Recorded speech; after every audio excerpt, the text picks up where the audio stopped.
I am currently in Los Angeles, visiting my family.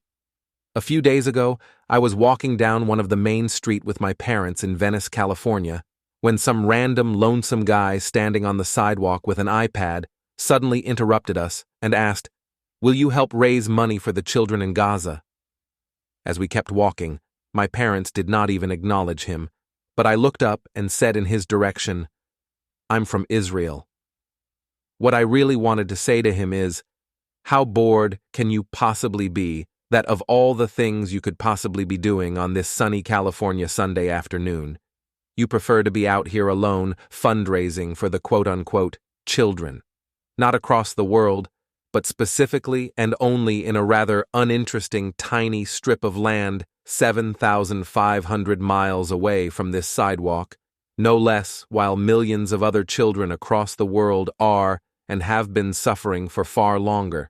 And don't even get me started about the incredibly well-documented facts that much of the so-called humanitarian funds raised for the Palestinians and Palestinian children end up in the hands of terrorist organizations, Hamas, Palestinian Islamic Jihad, and other nefarious actors.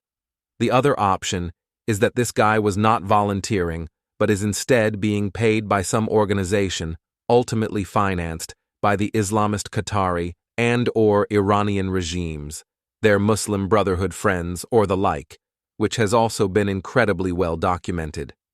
Regardless of whatever reasons this guy and thousands of other folks across North America, Europe, and other parts of the Western world decide to dedicate inordinate parts of their lives to the so-called Palestinian cause, it is about time someone looks them in the eyes and tells them, it is not the world's responsibility to take care of the Palestinians. I am all for non-profit organizations and NGOs asking for our signatures, donations, and other requests when it comes to actual, real-world causes like climate change, education, the disabled, and other types of legitimate social justice movements. But the Palestinians are not a social justice movement. They are barely even a people in the nation sense of the word.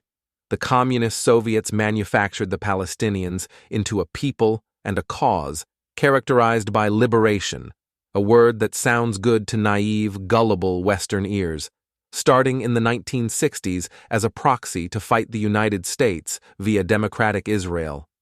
All the folks who claim Palestine is older than your grandmother are spewing profuse propaganda that is completely disconnected from any semblance of reality. There was never a sovereign Palestine and never a Palestinian people before the Soviets manipulated these terms for their own self-interested benefits. Therefore, if there were never, historically, a Palestine and a Palestinian people, there can be no Palestinian cause, no less a social justice movement in its name. To be a social justice cause, there has to be a significant sample size of objective data to suggest that changes would be beneficial for the overall betterment of society, or at least large portions of it. Yet the narratives of the Palestinians and Palestine have been constructed not based on a significant sample size of objective data, but instead based on hearsay, semi-true accusations that largely lack nuance and context, feelings instead of facts, deliberate misinformation, and outright lies. However, you don't have to take it from me, a Jewish Israeli-American who some could argue is heavily biased. Take it from Mossab Hassan Youssef, the son of one of the founders of Hamas, who recently said, quote, "Palestine is the lie itself. If Palestine was never a country nor a nation, then all the theories built on this lie are invalid. This does not mean that those who live in Judea and Samaria, also known as the West Bank, and the Gaza Strip, shouldn't be afforded the same human rights that most of us want and appreciate. Of course they should, assuming that is what they want. But the Palestinians have agency. There are adults in their societies, after all, and they can decide for themselves what they think is best for them. Some would argue that because the Palestinians live under two dictatorships, the Palestinian Authority in the Palestinian West Bank and Hamas in Gaza, they do not have the same amount of agency as Westerners do, and that is probably true. Yet that is precisely the hypocrisy of so many Westerners who are overly sympathetic to the Palestinians. On one hand, these Westerners dictate that we must adopt so-called cultural relativism, the notion that there is no universal standard to measure cultures by, and that all cultural values and beliefs must be understood relative to their cultural context and not judged based on outside norms and values. On the other hand, these Westerners pathetically judge Israel according to Western cultural standards, values, beliefs, and norms, and they parade around Western streets, campuses, and other public venues advocating social justice for the Palestinians, as if their definition of social justice is in every way, shape, and form what the Palestinians want for themselves.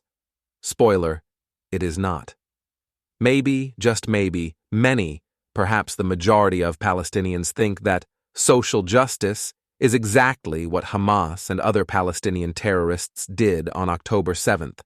You know, gang rape Jewish girls and women, pillage Jewish communities, behead Jewish babies, burn whole Jewish families alive, mutilate Jewish bodies, and take Jewish children and elderly people hostage.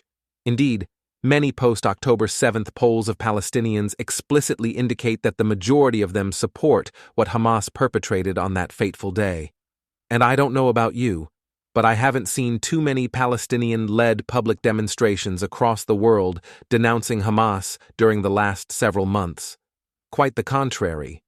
We keep seeing and hearing pro-Palestinian demonstrators saying that we are not allowed to decide how they quote-unquote resist, and more of us should take them for their words.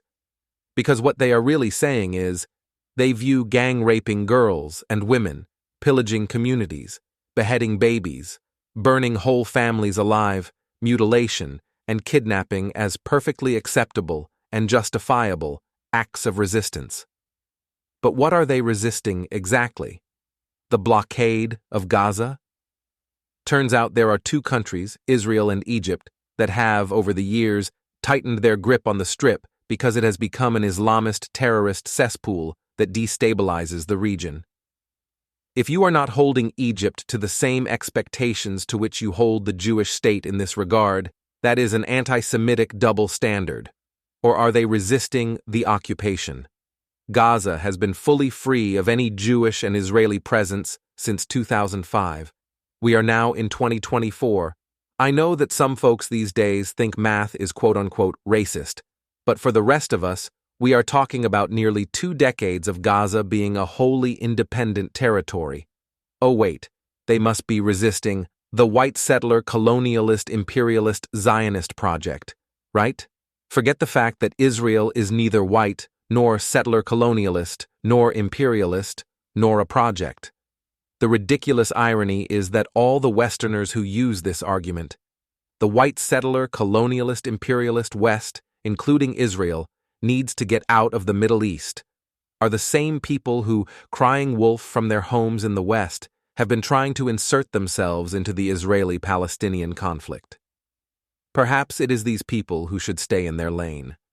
I am of the belief that the world is too big and too complex for each of us to have an opinion or viewpoint about every possible current event. At a time where so many people feel the need to stroke their ego by having a superficial, unsophisticated opinion, it should be socially acceptable and applauded to say, "I don't know," or "This is not my domain."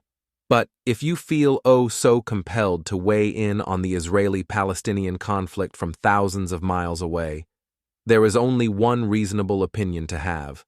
Palestinian terrorist organizations, starting with the Palestine Liberation Organization and now with Hamas, are the ones predominantly inflicting pain and suffering on the Palestinians. Thus, if you want a better future for the Palestinians, you ought to work toward holding accountable their murderous, kleptocratic quasi-leaders, starting with Hamas and the Palestinian Authority. If you are, quote, all about love and peace, then channel these worldviews to the side that started this war, which just so happens to be the same side that could end it immediately by surrendering and releasing the remaining hostages, Hamas, in case you forgot. And if you wail and scream, "But what about the children?" recall, that the vast majority of these children have parents who have to make the same hard decisions as most other parents across the world about, for instance, how and where to raise their children. It is true that raising children under a dictatorship like Hamas is different and more challenging than in a freer society. But if you really cared about the children in Gaza, you would sponsor them to leave the Strip via tunnels leading into Egypt. I heard there are thousands of Palestinians on websites like GoFundMe who are trying to raise money for this purpose. The other option is to simply go about your day and not pick a side, Israeli or Palestinian. Come to think of it, that would probably do more for the benefit of solving the Israeli-Palestinian conflict than anything else, and I am not being facetious.